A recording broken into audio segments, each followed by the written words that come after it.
Student, आज हम लोग पढ़ने वाले हैं एनाटॉमी में एक बहुत ही इम्पोर्टेंट चैप्टर। ये टॉपिक सुपीरियर वेना कवा, ये थोरेक्स का टॉपिक है और ये बहुत ही इम्पोर्टेंट है। ये एग्जाम्स में हमेशा ये शॉर्ट नोट में पूछा जाता है, सुपीरियर वेना कवा। ठीक है, तो ये जो सुपीरियर वेना कवा है, ये सुपीरियर वेना कवा ये एग्जाम्स में आएंगे बार बार। और ये जो सुपीरियर वेना कवा का जो लेंथ होगा ये 7 सेंटीमीटर लेंथ होता है, 7 सेंटीमीटर। और इसका जो विड्थ होगा ये 3 सेंटीमीटर।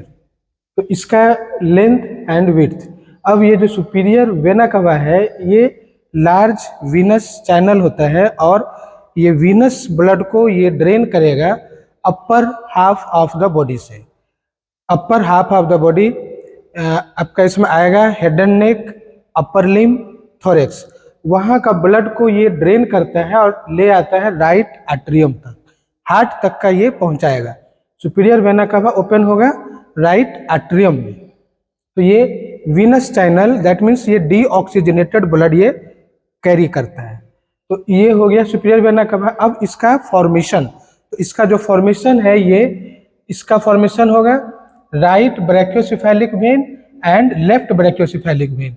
दोनों वेन ये यूनाइट होकर के फॉर्म करेगा superior vena cava at the right first costal cartilage. ठीक है, नियर द स्टर्नम।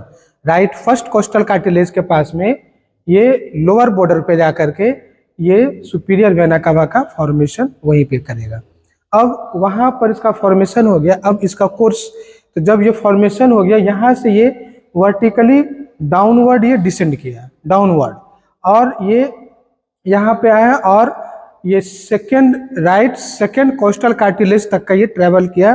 फिर ये आकर के ये पेरिकार्डियम में ये पियर्स किया और पेरिकार्डियम, ये जो फाइब्रस पेरिकार्डियम रहता है उसमें ये जाके पियर्स किया, जो कि हार्ट का कवरिंग है।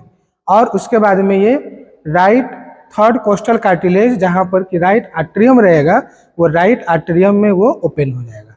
ठीक है, तो ये सुपीरियर वेना कवा का formation, course and termination. Formation देखिए किया ये राइट फर्स्ट कोस्टल कार्टिलेज, फिर वहाँ से गया और जाके टर्मिनेट किया राइट थर्ड कोस्टल कार्टिलेज के पास में राइट एट्रियम में।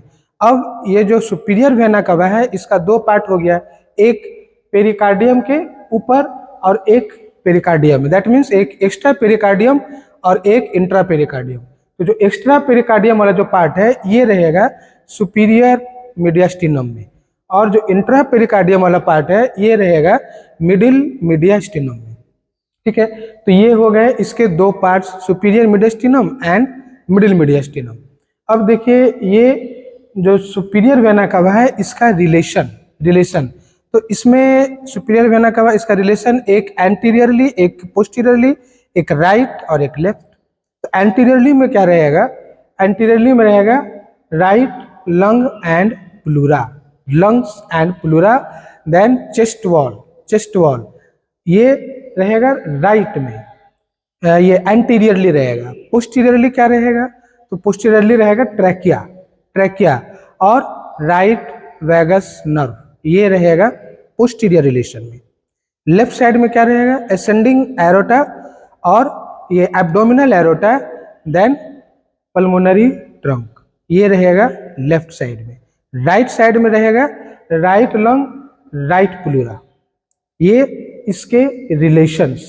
अब चलिए इसके ट्रिब्यूटरीज के बारे में। तो देखिए इसके ट्रिब्यूटरीज, ये right brachiocephalic, then left brachiocephalic, इसके बाद में azygos vein, then mediastinal vein, then pericardial vein, ये इसके ट्रिब्यूटरीज। अब देखिए ये जो ब्रैकियोसेफेलिक है, ये ब्रैकियोसेफेलिक वेन फॉर्म कैसे करेगा?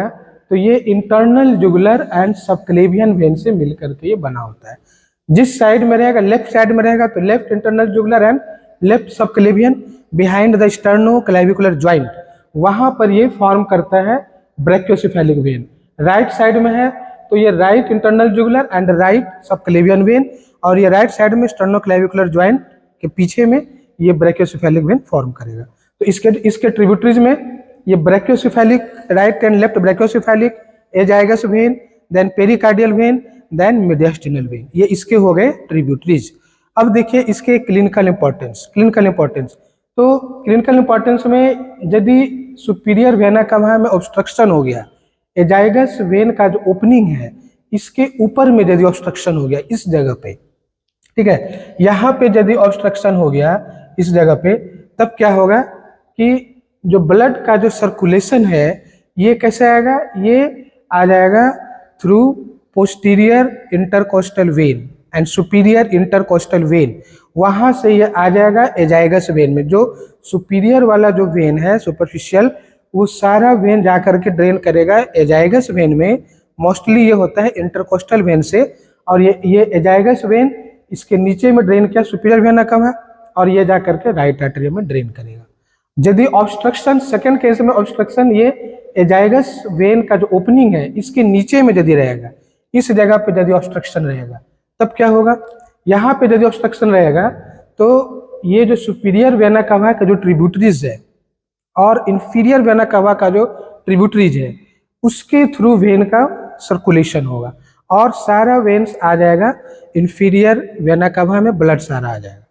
और ये मेनली होगा सुपरफिशियल एपिगैस्ट्रिक वेन या थोरैको एपिगैस्ट्रिक वेन उसको भी बोलते हैं। तो वहां से आ जाएगा ब्लड सारा इंफीरियर वेना कवा में, और इंफीरियर वेना कवा ये ड्रेन कर देगा राइट आर्टरियम में। तो ये बहुत ही इम्पोर्टेंट है, और ये सारा ये ब्लड जो है इंफीरियर वेना कवा के थ्रू ये चला गया कहाँ पे, राइट आर्टरियम में। तो ये राइट आर्टरियम में जाकर के सारा ब्लड को ड्रेन कर दिया। तो ये बहुत ही इंपॉर्टेंट है, और ये एग्जाम्स में भी ये बार बार पूछे जाते हैं, और ये बहुत ही आसान है। ये सुपीरियर वेना कवा का इसका तो फॉर्मेशन, कोर्स, देन इसका टर्मिनेशन, इसके पार्ट्स, देन इसके रिलेशंस, और इसका ट्रिब्यूटरीज, देन इसके क्लिनिकल इंपॉर्टेंस। ये इतने हेडिंग्स में आपको ये याद रखना है, और ऐसे ही आपको एग्जाम्स में भी लिखना है। तो ये बहुत इंपॉर्टेंट है, और ये बहुत आसान है, आप इसे ऐसे ही इसको आप तो याद रखेंगे। Thank you.